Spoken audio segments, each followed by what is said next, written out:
ઉનાળો આકરો બની રહ્યો છે અને જંગલમાં લાગી રહી છે આગ. પોરબંદરના જંગલમાં આગનો બનાવ બન્યો છે. ઉનાળાનો પ્રારંભ અને જંગલમાં આગના બનાવો. પોરબંદર જિલ્લામાં જંગલમાં આગનો બનાવ બન્યો. કુતિયાણા તાલુકાના દેવડાના જંગલ વિસ્તારમાં આગની ઘટના બનતા ફાયર બ્રિગેડ ઘટના સ્થળે દોડી ગયું હતું. જંગલ વિસ્તારમાં કોઈ કારણોસર આગ લાગતા પવનને કારણે આગ પ્રસરતી જોવા મળી હતી. પહાડી જંગલ વિસ્તાર હોવાથી ફાયર વિભાગના વાહનો ડુંગર પર પહોંચી શકે તેમ ન હોવાથી આગ નીચે ખેતરો સુધી પહોંચે તેવી શક્યતા હતી. જો કે આગ ખેતરોમાં પહોંચી નુકસાન ન પહોંચાડે તે માટે ફાયર બ્રિગેડની ટીમો સ્ટેન્ડ બાય રાખવામાં આવી હતી અને પોરબંદર ફાયર બ્રિગેડની ટીમ તથા કુતિયાણા અને ઉપલેટાના ફાયર ફાઇટરે આગને લગભગ 15 કલાક બાદ કાબૂમાં લીધી હતી. રાહતની વાત તો એ છે કે આ જંગલ પહાડી વિસ્તાર છે. રહેણાંક વિસ્તાર ન હોવાથી કોઈ જાનહાનિના અહેવાલો નથી, પરંતુ જંગલ વિસ્તારમાં આવવાથી વનરાજીની નુકસાનીથી પ્રકૃતિ પ્રેમીઓમાં ભારે ચિંતા પ્રસરી છે. મહેસાણામાં જીરું વરિયાળીના ભૂસામાં લાગી ગઈ આગ. ઊંઝા ફાયર ફાઇટર વિભાગે પહોંચી આગ પર કાબુ મેળવી લીધો છે. મામલતદાર કચેરી પાછળ ફેક્ટરીમાં લાગી હતી આગ માધવ એસ્ટેટમાં આવેલી ફેક્ટરીમાં બળી હોવાની જાણકારી છે કે જ્યાં ભૂસું બળીને ખાખ થઈ ગયું છે. 150 બોરી ભૂસું હતું કે જે બળીને ખાખ થઈ ગયું છે. 3 લાખનું નુકસાન થયું છે.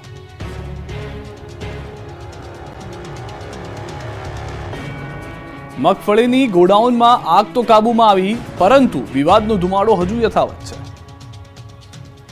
સુરેન્દ્રનગરના થાન નજીક મગફળી ગોડાઉનમાં લાગેલી આગ તો બુઝાઈ છે, પરંતુ વિવાદનો ધુમાડો હજુ પણ છે.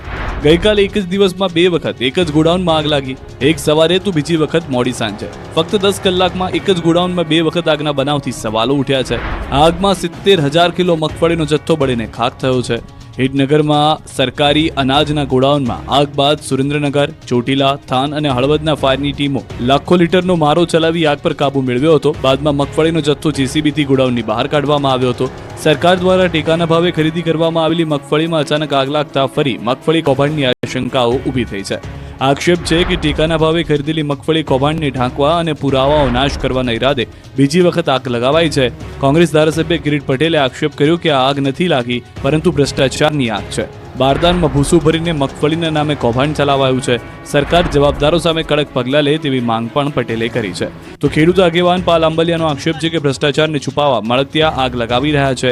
એફસીઆઈના ગોડાઉનમાં ક્યારેય આગ નથી લાગતી, પરંતુ મગફળીના ગોડાઉનમાં જ કેમ આગ લાગે છે તેવા સવાલો ઉઠ્યા છે. જો કે આગ લાગવાનું કારણ સાચું શું છે તે તપાસ બાદ જ બહાર આવશે. ગાંધીનગરમાં એક વ્યક્તિએ જ તેની પત્ની અને બાળકની હત્યા કરી આપઘાતનો પ્રયાસ કર્યો.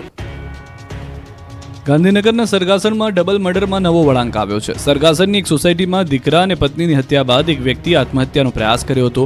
આરોપી હરેશ વાઘેલાએ પોતાના 5 વર્ષના દીકરાની હત્યા કરી અને પત્નીને ટૂંપો દઈ હત્યા કરી હતી. પત્ની અને દીકરાની હત્યા કર્યા બાદ આરોપી હરેશે હાથની નસ કાપીને આત્મહત્યા કરવાનો પ્રયાસ કર્યો હતો. શેરબજારમાં દેવું થતાં આ પગલું ભર્યું હોવાનું આરોપીએ સુસાઇડ નોટમાં ઉલ્લેખ કર્યો હતો. પતિ પત્નીના ઝઘડામાં હત્યા કર્યાની પોલીસને આશંકા છે. પોલીસે સૂત્રોના મતે પત્ની અને પુત્રની હત્યા ગુરુવારે સવારના અરસામાં કરવામાં આવી હોવાની જાણકારી આપી અને ડબલ મર્ડર બાદ હત્યારા પતિએ પોતાના કપડાં બદલ્યા હતા અને પોલીસ પહોંચે તે પહેલા પોતાની જ નસ કાપી હતી. જોકે હાથની નસ કાપી તે ઘાવ પણ જીવલેણ નથી, જેથી શેરબજારમાં દેવું થયાની સુસાઇડ નોટ ઉપર પોલીસને શંકા છે. સાથે જ સહાનુભૂતિ મેળવવા અને બચવા માટે આરોપી આત્મહત્યાનો પ્રયાસ કર્યાની આશંકા છે. આ બનાવમાં પતિની હાલત ગંભીર છે અને તે સિવિલમાં સારવાર હેઠળ છે. પોલીસની તપાસમાં ખુલ્યું છે કે આરોપી હરેશે માસૂમ દીકરાનું માથું ક્રૂરતાપૂર્વક તિજોરી સાથે અથડાવી તેને મારી નાખવામાં આવ્યો હતો. અમદાવાદના ફતેવાડી કેનાલમાં ડૂબી ગયેલા 3જા યુવકનો મૃતદેહ પણ મળી આવ્યો છે. રીલ્સના ચક્કરમાં ડૂબેલા 3જા યુવકનો પણ આખરે મૃતદેહ મળી આવ્યો છે. ગઈકાલથી ચાલતી શોધ બાદ ફતેવાડી ગામ ઘાંચી ફાર્મ નજીક ગરનાળામાંથી 3જો મૃતદેહ પણ મળી આવ્યો છે. મૃતક ક્રિશ દવે ગઈકાલે મિત્રો સાથે કેનાલમાં ડૂબ્યો હતો. ગઈકાલે તેના 2 મિત્રો યક્ષ અને યશની ગઈકાલે જ કેનાલમાંથી લાશ મળી આવી હતી. રીલ્સના વ્યસનીઓ માટે લાલબત્તી સમાન બનાવ બન્યો હતો, જેમાં સરખેજના ફતેવાડી કેનાલમાં સ્કોર્પિયો કાર ખાબકી હતી.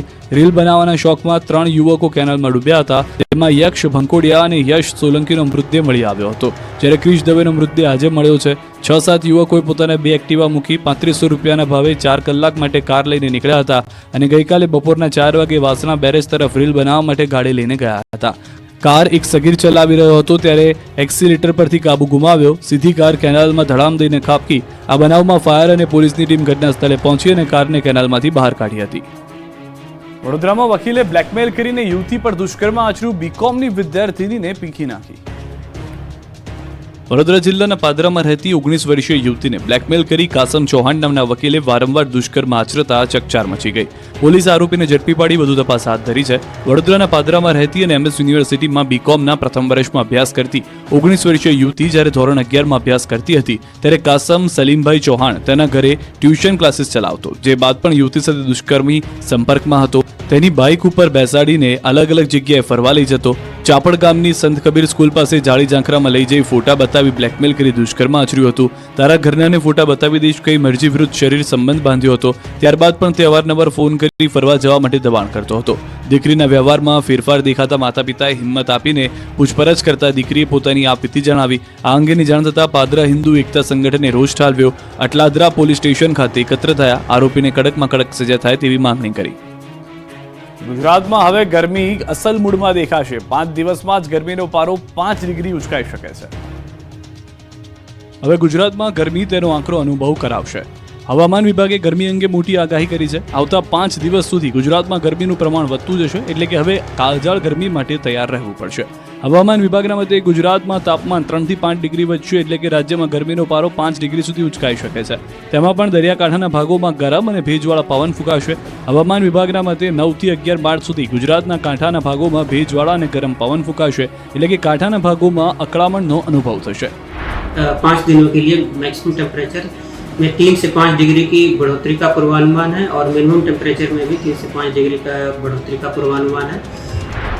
ઉત્તર પાકિસ્તાનમાં સર્જાયેલા વેસ્ટર્ન ડિસ્ટર્બન્સ અને સાયક્લોનિક સર્ક્યુલેશનની અસર લઈને હિમાલયની પર્વતમાળા વરસાદ અને હિમવર્ષા થઈ રહી છે, જેમાં ઉત્તર ભારતમાં થયેલી હિમવર્ષાને કારણે ગુજરાતના વાતાવરણમાં પલટો આવ્યો છે, જેને કારણે પાછલા 2 દિવસમાં લોકોને ઠંડીનો અનુભવ થયો છે.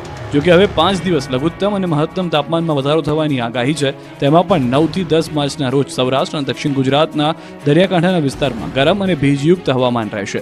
રાજ્યમાં આગામી 13 માર્ચ સુધી શુષ્ક હવામાનની સંભાવના છે. પવનની ગતિને ધ્યાનમાં રાખીને માછીમારોને દરિયો ન ખેડવા માટે જણાવાયું છે. મોરબી પાલિકામાંથી મનપા બની છે, પરંતુ વિકાસના નામે મીંડું છે. મોરબી નગરપાલિકામાંથી મહાનગરપાલિકા બની છે અને વિકાસની વાતો કરવામાં આવી રહી છે. પ્રજા માટે નવા રસ્તાઓ મંજૂર થયા અને બન્યા પણ ખરા, પરંતુ આ રસ્તાઓ જાણે ભ્રષ્ટાચાર કરવા માટે જ બન્યા હોય તેમ કોન્ટ્રાક્ટ કે એજન્સી દ્વારા વેટ ઉતારવામાં આવી રહી છે. 6 મહિનામાં નવા બનેલા રસ્તાઓ તૂટી ગયા છે. રસ્તાઓ બન્યા પણ છે અને 2 વખત રિપેર પણ થઈ ચૂક્યા છે. રોડ રસ્તાઓ બનાવવા માટે કરોડોનો ખર્ચ કરવામાં આવે છે. મોરબીના પંચાસર રોડ અને રવાપર રોડ બન્યા તેને માત્ર 6 મહિના થયા છે, પરંતુ ત્યાં જ આ બંને રસ્તાઓ પર નાના મોટા ગાબડા જોવા મળી રહ્યા છે. તેમજ અમુક જગ્યાએ તો પ્રજાના રૂપિયે આ ગાબડા 2 વખત રિપેર થઈ ચૂક્યા છે. સ્થાનિકોનું કહેવું છે કે રોડ જોતા બેદરકારી જોવા મળી રહી છે અને ભ્રષ્ટાચાર થયાનું દેખાઈ રહ્યું છે, જે માટે આવા કોન્ટ્રાક્ટ અને એજન્સીઓ પર દાખલારૂપ કાર્યવાહી થાય તેવી માંગ ઉઠી છે. મહેસાણા માર્ગ અને મકાન વિભાગે બુદ્ધિનું દેવાળું ફૂક્યું હોવાનો ઘાટ સર્જાયો છે.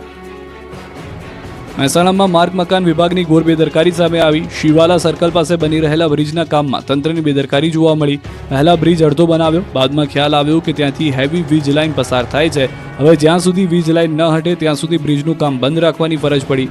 બ્રિજનું કામ અધવચ્ચે બંધ થતાં લોકોને અગવડ પડી રહી છે. ટેન્ડર આપવાની પ્રક્રિયા સમયે સર્વે થયો હતો કે નહીં તે લઈને પણ અનેક સવાલો ઉઠી રહ્યા છે. મહેસાણામાં શહેર કોંગ્રેસ અગ્રણી ભૌતિક ભટ્ટે આ મામલે માર્ગ અને મકાન મંત્રીને રજૂઆત કરી. 10 દિવસમાં જવાબદાર વ્યક્તિ સામે કાર્યવાહી કરવા માંગ કરી અને જો કાર્યવાહી ન થાય તો આંદોલનની ચીમકી ઉચ્ચારી. હાલમાં માર્ગ અને મકાન વિભાગે બુદ્ધિનું દિવાળું ફૂક્યો હોવાનો સ્થાનિકોનો આક્ષેપ જોવા મળી રહ્યો છે. વાત એવી સરકારી શાળાની જ્યાં પ્રવેશ માટે લાગે છે લાઈન. ખાસ વાત તેનું કારણ પણ રોચક. આમ તો ખાનગી શાળાઓ અવનવી સુવિધાઓ ઊભી કરી વાલીઓ અને વિદ્યાર્થીઓને આકર્ષતી હોય છે, પરંતુ પોરબંદર શહેરમાં એક સરકારી શાળાએ ખાનગી શાળાને ટક્કર મારે તેવી સુવિધા ઊભી કરી છે. પોરબંદરમાં અંગ્રેજી માધ્યમ ધરાવતી MK ગાંધી સ્કૂલ પોતાની વેબસાઇટ અને મોબાઈલ એપ બનાવી છે. શાળાના તમામ વિદ્યાર્થીઓનો પ્રોગ્રેસ રિપોર્ટ, અટેન્ડન્સ તથા એડમિશન પ્રોસેસ સહિત તમામ ડેટા વેબસાઇટ અને મોબાઈલ એપમાં ઓનલાઈન અપડેટ કરવામાં આવે છે. આ સુવિધાથી વિદ્યાર્થીઓ, વાલીઓ અને શિક્ષકો માટે પણ તમામ જાણકારી મેળવી સરળ થઈ જાય છે. આ અંગે વાલીઓ અને વિદ્યાર્થીઓ તો શાળાની પ્રશંસા કરી જ રહ્યા છે, સાથે સાથે શાળામાં પ્રવેશ મેળવવા માટે પણ લાઈન લાગતી હોય છે. સવાર અને બપોર એમ 2 પાળીમાં ચાલતી શાળામાં 1200 જેટલા વિદ્યાર્થીઓ અભ્યાસ કરે છે. શાળાના આચાર્યએ જણાવ્યું કે સરકારી શાળા પાસે એટલું ભંડોળ હોતું નથી, પરંતુ કેટલાક વાલીઓ અને દાતાઓની સહાયથી આ વેબસાઇટ અને એપ બનાવવામાં આવી છે. ત્યારે તેમણે આ ભંડોળ આપનાર તમામનો આભાર પણ માન્યો હતો. સુરતમાં 100 ટન ગાયના છાણમાંથી થશે વૈદિક હોળી. હોળીને હવે ગણતરીના દિવસો જ બાકી રહ્યા છે, જેની તડામાર તૈયારીઓ શરૂ થઈ ગઈ છે. ઠેર ઠેર હજારો લાખો ટન લાકડાનું દહન કરવામાં આવે છે, પણ લાકડાની બદલે આ વખતે સુરતમાં ગાયના છાણામાંથી વૈદિક હોળી થશે. ગાયના છાણામાંથી હોળી માટે ગૌમય કાસ્ટ બાયોસ્ટિકનું ઉત્પાદન કરવામાં આવી રહ્યું છે. પીપોદરા ખાતે આવેલી ગૌક્રાંતિ સેવા ટ્રસ્ટ દ્વારા ગૌમય કાસ્ટમાંથી બાયોસ્ટિક બનાવી પર્યાવરણને બચાવવા સંદેશ સાથે વૈદિક રીતે હોલિકા દહન કરવામાં આવી છે. સંસ્થા દ્વારા 100 ટન જેટલી સ્ટીકો બનાવવામાં આવી છે. ગૌમાતાના છાણને સળગાવવામાં આવે તો તેમાંથી ઓક્સિજન ઉત્પન્ન થાય છે અને વાતાવરણને વૈદિક કરે છે. આ સંસ્થા છેલ્લા 7 વર્ષથી કાર્યરત છે. દ્વારકાના ખંભાળિયામાં ન્યૂઝ 18ના અહેવાલની અસર જોવા મળી.